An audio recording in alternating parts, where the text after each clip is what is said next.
In this lesson, we are going to study about infinite series of functions and their convergence. To begin with, we define the infinite series of functions as a sequence of functions f n from S to R from a set S to R, then the series denoted by sigma n is equal to 1 to infinity f n is the infinite series. We write S 1 x is equal to f 1 x, S 2 x is equal to f 1 x plus f 2 x, S 3 x equal to f 1 x plus f 2 x plus f 3 x and so on. S n x is equal to f n x plus f 2 x, so on f n x. This is, in this way we define infinite series of functions. A function series sigma n is equal to 1 to n, sigma n is equal to 1 to infinity, f n x converges uniformly to a function s x on the closed interval a b if the sequence of its partial sums s n x, that is the sigma k is equal to 1 to n f k s converges. If you consider one example, sigma n is equal to 0 to infinity sin n x by n power p. We know that modulus of f n x is mod or f n alpha, which is equal to mod sin n alpha by n power p, which is less than or equal to 1 by n power p. We know that this is auxiliary series sigma 1 by n power p converges if n greater than 1. So, if p greater than 1. So, if p is greater than 1, this series converges uniformly. Consider another series sigma n equal to 0 to infinity x power n on 0 1. Its nth partial sum of the series is given by f n x is equal to sigma or n is equal to 0 to or k equal to 0 to n x power k, or that is 1 plus x plus so x square and so on. So, f n x, we know that this is a geometric series whose common ratio is x, first term is 1, and we know that sum of n terms of a g p with the common ratio r is given by a into 1 minus r power n by 1 minus r when r less than 1. So, here if you define f n x is equal to sigma x power n, which is 1 plus x plus and so on up to x power n, your f n x is sum to n terms is given by, here you have total n plus 1 terms, that is 1 minus x power n plus 1 by 1 minus x, if 0 less than or equal to x strictly less than 1.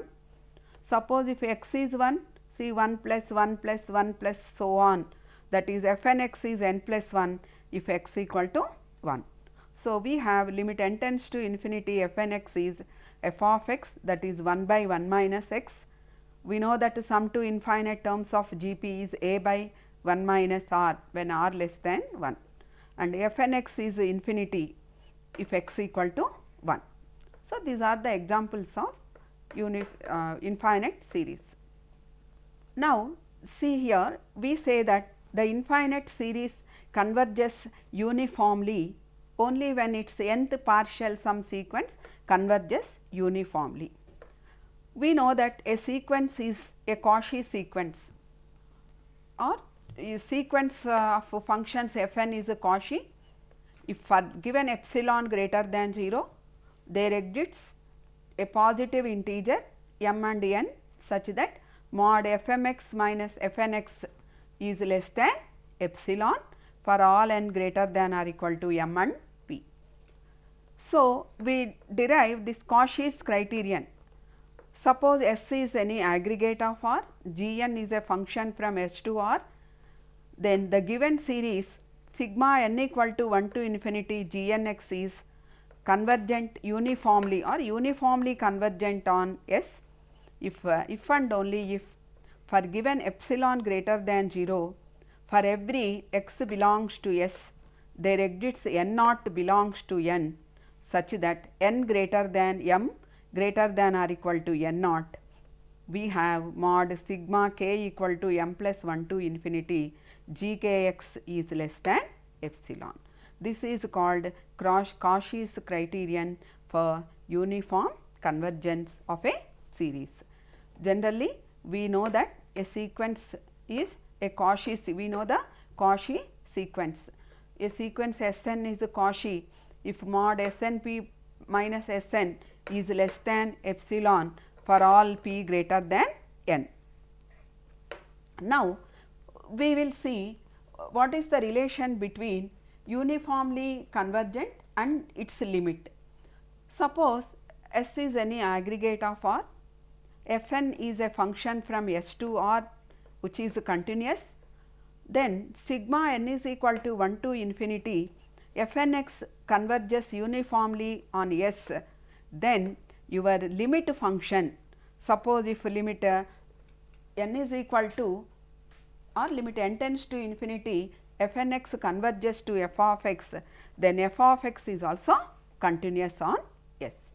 Now, we know that this infinite series sigma n is equal to 1 to infinity Fnx converges uniformly only if its nth partial sum sequence Snx which is equal to sigma k is equal to 1 to n f k x converges to f of x uniformly.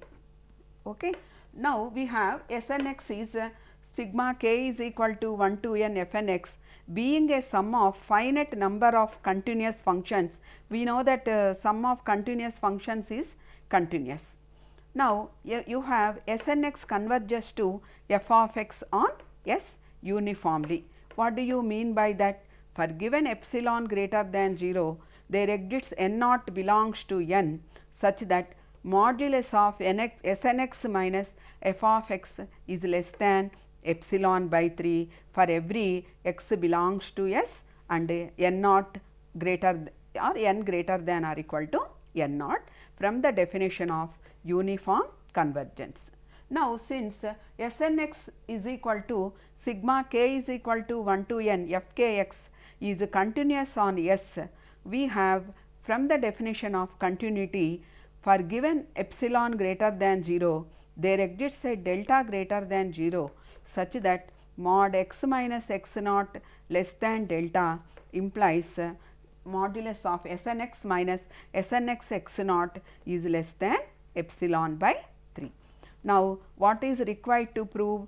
See here, we prove that if the partial sum sequence Snx is sigma k is equal to 1 to n f k x converges to f of x uniformly on S, we prove that f of x is continuous. But when do you say that the function f is continuous?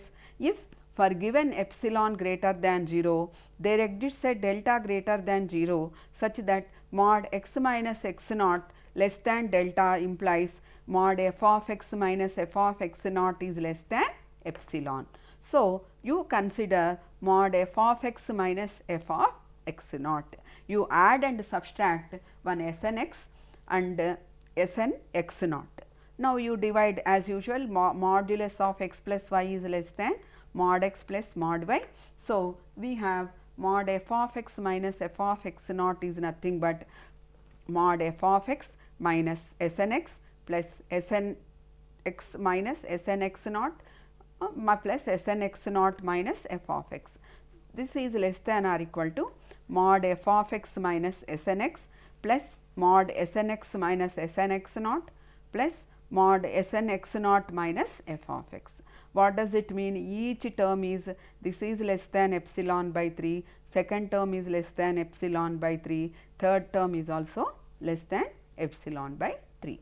So, what does it mean? For given epsilon greater than 0, there is a delta greater than 0 such that mod x minus x naught less than delta implies mod f of x minus f of x naught is less than epsilon. That means, hence f of x is continuous on S.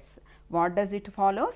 Whenever sigma n is equal to 1 to n, Fnx converges uniformly on S, then its limit function f is also continuous on S.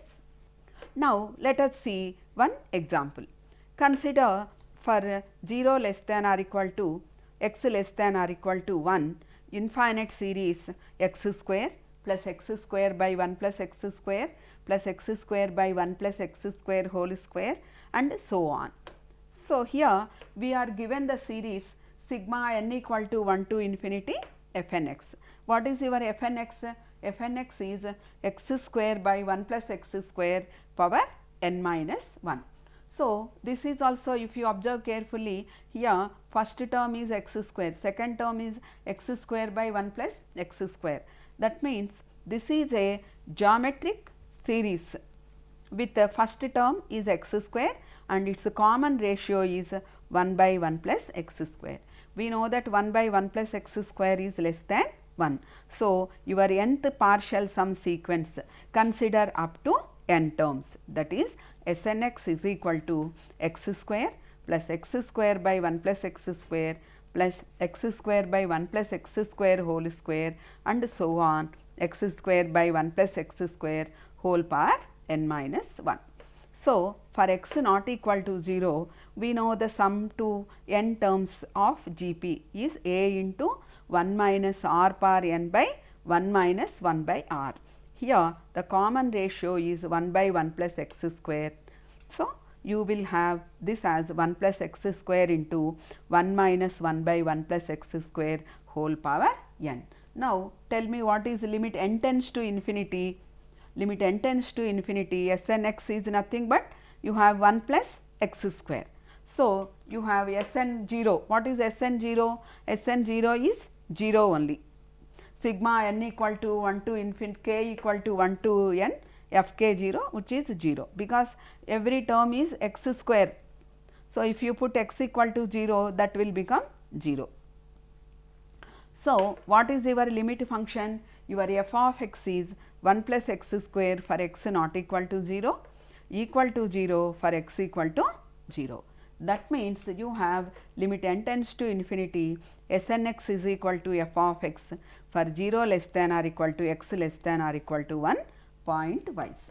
Now, these functions f n x, that means x square plus x square by 1 plus x square, all these are continuous, but your f of x is not continuous.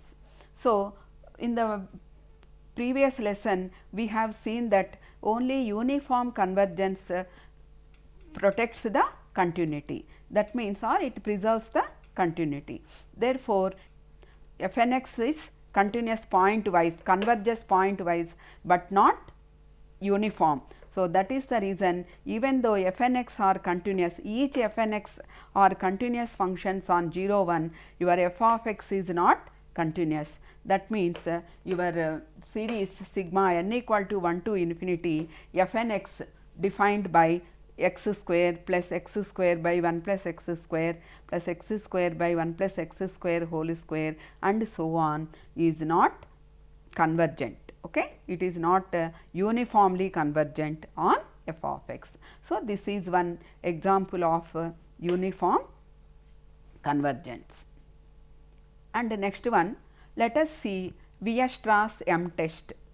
Weierstrass M test means a series of functions f n, a series of function f n will converge uniformly on closed interval a b if there exists a convergent series sigma m n of positive numbers such that for all x belongs to a b, mod f n x less than or equal to m n for all n.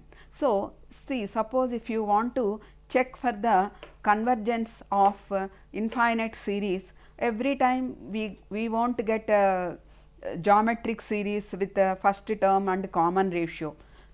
So, that is the reason, suppose if you want to do or if you want to check the convergence whether it is uniform or point wise, we can apply this Weierstrass M test for infinite series of functions. So, which states that Weierstrass M test plays a very important role in convergence or divergence of a series. A series of functions sigma f n will converge uniformly only when mod f n x is less than or equal to Mn. Sigma Mn is a series of positive numbers. Now, to prove, let epsilon greater than 0 be a positive number. So, given sigma Mn is a sequence of positive numbers such that for all x belongs to AB, you have Fnx less than or equal to Mn, and Mn is a convergent series. Here Mn is convergent. That means you have, by Cauchy's criterion, whenever Mn is convergent, we know that mod Mn plus 1 plus Mn plus 2 and so on, Mn plus p is less than epsilon from Cauchy's criteria for the convergence of an infinite series. Since sigma Mn is convergent, we have mod Mn plus 1 plus Mn plus 2, so on, Mn plus p is less than epsilon. That means here each Fnx is less than Mn. So, what do you mean by mod Fn plus 1x plus Fn plus 2x plus and so on plus Fn plus p at x, which is less than or equal to mod Fn plus 1x plus Fn mod Fn plus 2x plus and so on plus mod Fn plus p x. That means each term is less than Mn plus 1 plus Mn plus 2, so on Mn plus p. That means from Cauchy's criteria, we have this mod Fn plus 1x plus mod Fn plus 1x plus Fn plus 2 at x, so on, Fn plus p at x is less than epsilon. That means modulus of a series is convergent, means it converges absolutely and uniformly on closed interval a b. Now, let us see one example of this Weierstrass theorem. Suppose 0 less alpha is any real number such that 0 less than alpha less than 1. You consider sigma n equal to 1 to infinity a power n sin nx. This modulus, if you take mod a power n into sin nx, we know the value of sin, we know that the value of sin nx is less than or equal to 1, its modulus mod sin x theta or sin modulus of sin x is less than or equal to 1 for every x. So, you have mod a power n into sin nx is less than or equal to a power n. So, you take a power n as mn. Now, take sigma n is equal to 1 to infinity mn, that is sigma n is equal to 1 to infinity a power n. This is an infinite GP. You will get a 1 plus a square and so on a power n. That means sum to infinite terms of GP is 1 by 1 minus a. That means what is this? Because your sigma mn converges. So, your sigma n equal to 1 to infinity a power n into sin nx is also convergent. So, it converges uniformly, or this convergent is uniform on the interval 0, 1. Next, consider one more example. For this uniform convergence, we apply Weierstrass M test. Consider the series sigma n is equal to 1 to infinity x by n into 1 plus nx square. You take the interval alpha beta, in place of a b you can take alpha beta also. In this closed interval you have alpha less than beta, and suppose x belongs to alpha beta. Now, consider modulus of x by n into 1 plus nx square, that is multiply this n, this is x by n plus n square x square. That means you have x less than beta. So, you can write this term x by n plus n square x square is less than beta by n square alpha square. Now, you have this is the beta by alpha square, anyhow beta and alpha are constants. So, you have 1 by n square. We know that sigma 1 by n square, that is we know that sigma 1 by n power p auxiliary series converges when p greater than 1. So, you have sigma 1 by n square converges. So, if this is your mn, sigma n is equal to 1 to infinity mn is sigma n is equal to 1 to infinity beta by alpha square into 1 by n square, which is convergent. So, what do you mean by that? because sigma mn is convergent, you have sigma n is equal to 1 to infinity x by n into 1 plus nx square is convergent, and this convergent is uniform because of Weierstrass M test. So, this is one more example of Weierstrass M test. So, till here we have discussed about the infinite series. So, what we have learnt, first one is we define sigma fn x as an infinite series. We say that sigma fn x converges if and only if its nth partial sum sequence converges. If fn x converges to f of x uniformly and each fn is continuous, if each fn is continuous, then f is also continuous. And Weierstrass M test states that whenever sigma fn converges uniformly on closed interval a b, then there exists a convergent series sigma mn such that mod fn x is less than or equal to mn. Now, coming to next one, we are going to discuss about power series. What is a power series? We have learnt in earlier classes that e power x is 1 plus x square by factorial 2 plus x cube by factorial 3 and so on, plus x power n by factorial n for each real number x. Similarly, we know the expansion for sin x, which is x minus x cube by factorial 3 plus x power 5 by factorial 5 and so on. So, here we define the power series. We know that for each real number x, e power x is equal to 1 plus x square by factorial 2 plus x cube by factorial 3 and so on. This is an infinite series. It converges to the number e power x. So, considering this example, we define power series. What is a power series? Power series in general, it is of the form a naught plus a1 x plus a2 x square plus a3 x cube and so on a n x power n, which is also denoted by sigma n equal to 0 to infinity a n into x power n. Generally, we call, suppose you have infinite series of the form sigma n equal to 0 to infinity a n into x minus c whole power n.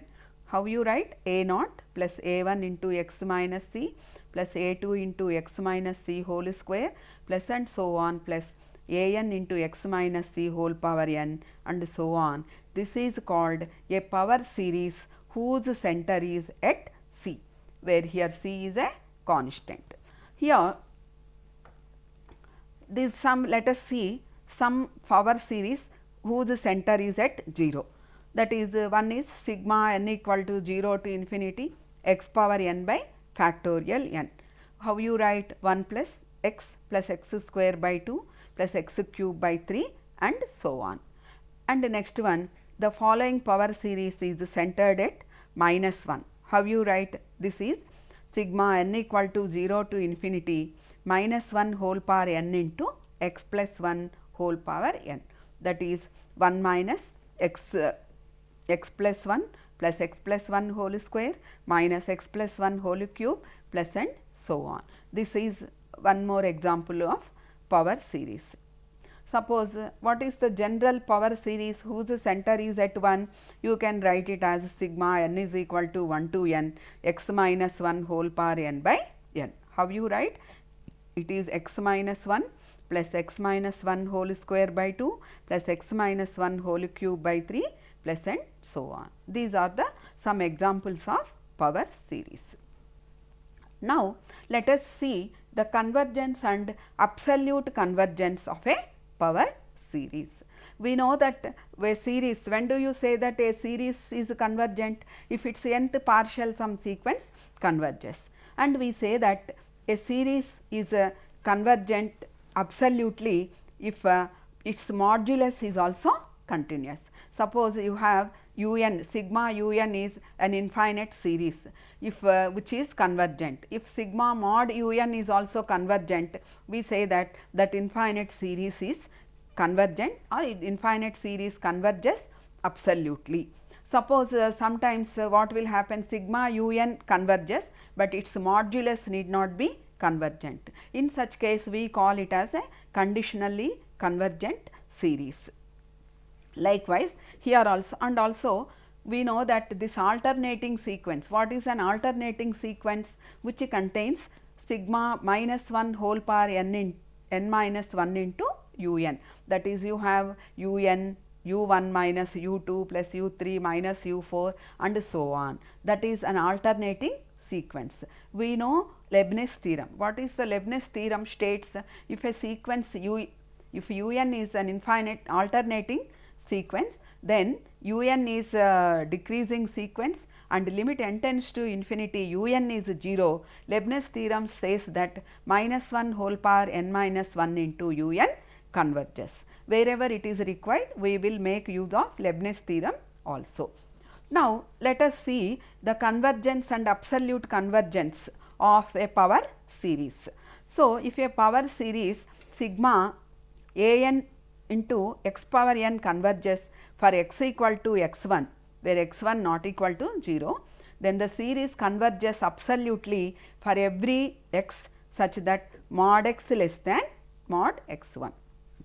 Okay. So, here what do you mean, how we prove this? See, sigma an x power n converges for x equal to x1. What do you mean? That means an into x1 power n tends to 0 as n tends to infinity. That means there exists a number, there exists a positive number n such that mod an x1 power n less than 1. Now, consider this mod an into x power n, that is modulus of an x1 power n into modulus of x by x1 n. That means this term you multiply and divide with one x1 power n. That means you have mod an x1 power n into modulus of x by x1 power n. But here always we have supposed that an into x1 power n tends to 0, okay, as n tends to infinity. That means there exists capital N such that mod an into x1 power n is less than 1 for n greater than or equal to n. So, that you substitute here, mod an into x1 power n is less than 1. So, entire value is less than x by x1 whole power n, or this is the t power n, where t is of the form x by x1. Now, this t is, see here, t is x by x1, that means sigma t power n converges, then by comparison test sigma n equal to 0 to infinity mod an x power n converges. So, what do you mean? Modulus of an x power n converges for mod x less than x1. That what do you mean? That means the series converges absolutely. So, now the convergence of a power series sigma an x power n at a point and the divergence at another point leads to the existence of positive number r, which is the radius of interval in which the series absolutely converges for x less than r and diverges in its exterior, that means mod x greater than r. Now, we will find the convergence, the interval of convergence for the power series an x power n.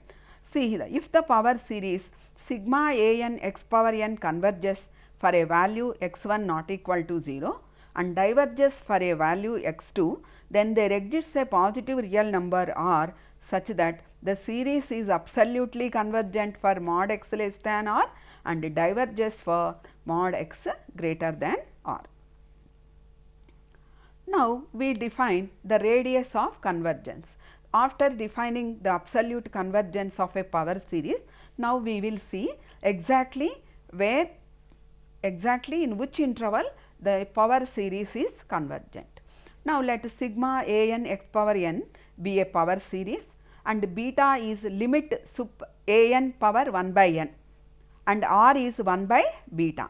Then the power series converges for mod x less than r and divergence for mod x greater than r. The extended number r is called the radius of convergence. The open interval minus r comma r is called the interval of convergence of the power series. Okay. If the power series sigma a n x power n is such that a n not equal to 0 for all n and limit n tends to infinity a n plus 1 by a n is 1 by r, then also sigma a n x power n is convergent for x less than r and diverges for mod x greater than r. See, just to find the radius of convergence and interval of convergence. Let us see one example. See, calculate a n and then a n plus 1, find a n plus 1 by a n, that is n plus 2 whole square by n plus 1 into n plus 4. So, your radius of convergence r is limit n tends to infinity mod a n plus 1 by a n, which will give you 1. That means, the given series converges for mod x less than 1 and diverges for mod x greater than 1. So, if x is equal to 1, you have a n is only 1 by n. So, it is divergent, and for x equal to minus 1, this will become an alternating sequence, alternating series with a n plus 1 less than a n and limit n tends to infinity a n is 0. So, the Leibniz test, the series is convergent for x is minus 1. Hence, the interval of convergence is minus 1 comma 1. So, in this way we defined, in this lesson we have discussed about 2 points. One is infinite series and second one is power series, and we have seen how to find the radius of convergence for the given series. And finding the radius of convergence also, we can find radius of convergence for n equal to 0 to infinity n factorial by x power n. So, if you for x equal to 0, we obtain f of 0 is 1, and for any fixed value of x such that mod x greater than 0, let u n is n factorial into x power n, you find limit n tends to infinity mod u n plus 1 by u n, which will give you these values. Then you will get radius of convergence as infinity. So, in this lesson we discussed about infinite series. The infinite series sigma n equal to 1 to infinity f n x converges if and only if its nth partial sum sequence converges, and f n x converges uniformly to f, and each f n is continuous, means f is also continuous. And we have seen the Weierstrass M test, which states that whenever f n x converges to f uniformly, then there exists a convergent sequence of convergent series sigma n, sigma m n, such that mod f n x is less than or equal to m n, and then we defined the power series at centered at 0 and centered at 1 and minus 1 also, and then we found the radius of convergence for different kinds of power series. Thank you.